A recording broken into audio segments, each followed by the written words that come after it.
Ready to master digital marketing and take your clinic to the next level? Whether you're a chiropractor, physical therapist, acupuncturist, or wellness practitioner, you're in the right place. Welcome to the Clinic Marketing Podcast, where we unlock the secrets to attracting more patients and growing your practice. From SEO and website design to social media strategies and the latest in AI, we bring you actionable tips to amplify your online presence, connect with your ideal audience, and outshine the competition. Tune in to stay ahead of the curve and outshine your competition.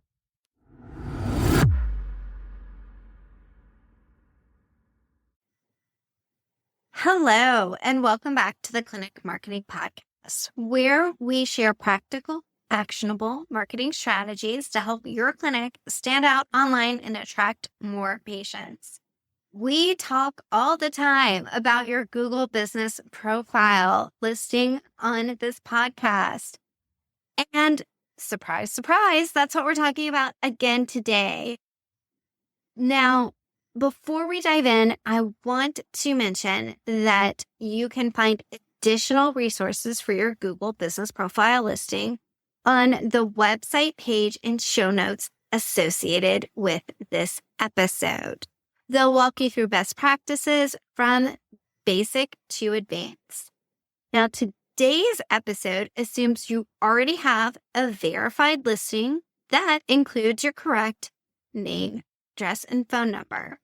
So we can dive straight into the 5 most common mistakes I see clinics making on their profiles and how to fix them. Now, I'm going to be honest with you. I see so many issues that clinics have when it comes to their Google business profile listing, but I wanted to make today's episode sweet and short. Again, we already have a ton of resources regarding your Google business profile listing. If you're new and you're not familiar with your Google business profile listing, it is the listing that used to be called Google My Business, and it is what controls your business's listing on the Maps section in Google Maps. Now, we are not talking about paid ads at all. We are talking about your organic Google business profile listing. And I'm going to share with you the 5 most common issues that I see. And the first mistake is incomplete services section. So many people do what they're supposed to do. They dive into their listing, they select their category, and they just leave it at that. That's the wrong way to handle it. Yes, you need a category, but once you select one or more categories that suit your business, you need to add services. Many clinics skip adding detailed service names and descriptions, or they lump everything under a generic title. And I don't want you to do that. Now, why does this matter? Google services businesses for specific searches when you clearly list your offerings. So, what are you going to do? Well, you are going to go to your Google business profile dashboard and look under services. Now, one mistake that I've seen is sometimes along the way, either people have had somebody jump in and make changes to their listing, whether it was a marketing agency from days of yore or one of their team members, or Google has assumed services. So you want to go into that section, make sure that the services that are listed actually match the services that you offer. Now, if you are a chiropractor, a service could be a chiropractic adjustment. A service could be dry needling. A service could be shockwave therapy. Back pain is not a service. So we're not posting conditions. We are posting services, each specific service, and giving a description. Okay, now on to mistake number 2. Mistake number 2 comes to your business description. You have, right now as I'm recording this, up to 750 characters to write out your business description. but many clinics leave it to 100 or 150 words, and this is underutilized real estate. They also miss the chance to naturally include keyword phrases that they want to rank for. This matters. A fuller description helps Google understand your practice and gives patients richer context before they click. So, here's your quick fix. You log into your Google Business Profile listing and you look at the description. Now, if you look at your description and you're like, I don't know what to write. What should I do? I don't know. This is a great use for AI. You can go to AI and you can say, hey, ChatGPT, or whatever resource you like for AI. You say, I am name of business. This is the types of services we offer. This is the area where we offer them, like cities or your regions. Help me expand my Google Business Profile description. Boom, quick, easy peasy. Mistake number 3, and this is a doozy, not selecting attributes. So once you've selected your business category, Google will go in and give you options for attributes. These could be parking related. They could be accessibility related. Like, is your location wheelchair accessible? This stuff is important, not only to your future patients, but for Google to understand your offering and the way that people can get to your location. So some of these, for instance, I would say the parking option has been new within the past few months. I don't want to put an exact date on it, but oftentimes when we're going through Google Business Profile audits with people, which if you're interested in booking a Google Business Profile audit, you can visit propelyourcompany.com to find more detail about that.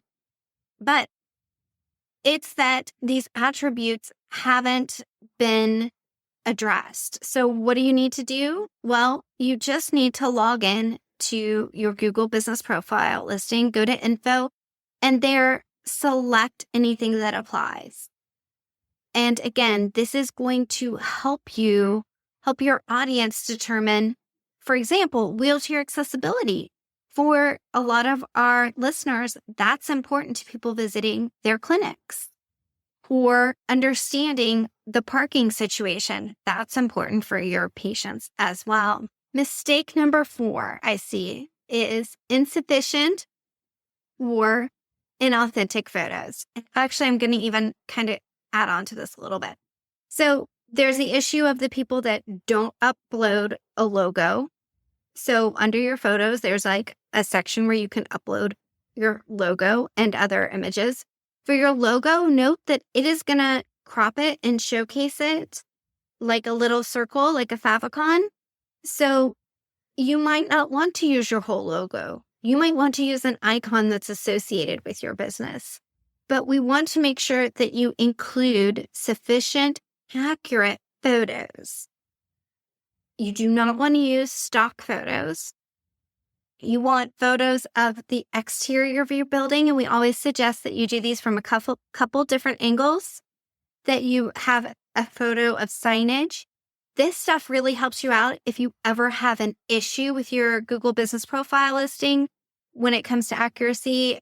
If Google is coming after you for your listing, it helps to already have this loaded to your listing to say, yeah, of course, this is my real listing.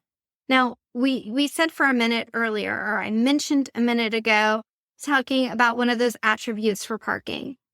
If parking is difficult or odd, you can upload a diagram of where to park. So, for example, we've had clinics that we work with where they're like, well, you actually park beside this building behind over here. So they upload a really simple, easy to follow graphic to their photos.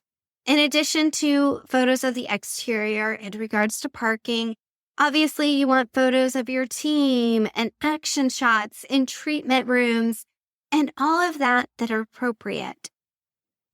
Again, most likely you probably already have some of this stuff. You just might not have it uploaded to your Google Business Profile listing. Okay, we're almost done. We have one more of the most common mistakes I see, and that is setting and forgetting your profile. So many people optimize once and then never revisit it. But as you've seen here, we've talked about how Google is assigning or asking about new attributes. It could be that Google is asking you for your social media sites. Your Google business profile listings should continue to evolve. You want to keep your profile fresh. Make sure if Google is suggesting an edit that you review it and make adjustments accordingly. That you update your hours so that they match your hours. And we all know your business hours could change. And again, if you offer a new service, you're going to want to upload photos of that under the photos sections as well, along with responding to reviews and posting your Google posts and all that stuff. Again, we have tons of resources that dive into specific elements, whether it's your Google reviews or Google posts. But today, I just wanted to go over the 5 most common mistakes that I see people making right now. So those are the 5 biggest slip-ups we see when it comes to Google business profiles for clinics. Tackle these today, and you'll boost your local visibility, engagement, and ultimately your bookings. For a detailed walkthrough of these, please visit our website where you can book a Google business profile audit. We would love to help you improve your Google business profile listing. Thanks again for listening to this episode of the Clinic Marketing Podcast. If you found it valuable, please subscribe, leave a review, and share it with your fellow clinic owners. Thanks for tuning in to today's episode. Before you go, I've got something exciting to share. If you're ready to rank higher on Google and attract more patients, you're invited to a free workshop designed to help you dominate the first page of Google without spending a dime on ads. In this workshop, you'll learn proven SEO strategies to attract new patients, how to optimize your Google business profile for local search dominance, and the number one thing you can do today to boost your website performance in just 10 minutes. Plus, you'll receive a patient-centered SEO action plan, a free step-by-step guide to help you take action right away. Don't let your website fade into the background. Sign up now at propelyourcompany.com/learn. Again, that's propelyourcompany.com/learn. Spots are limited, so grab your seat today.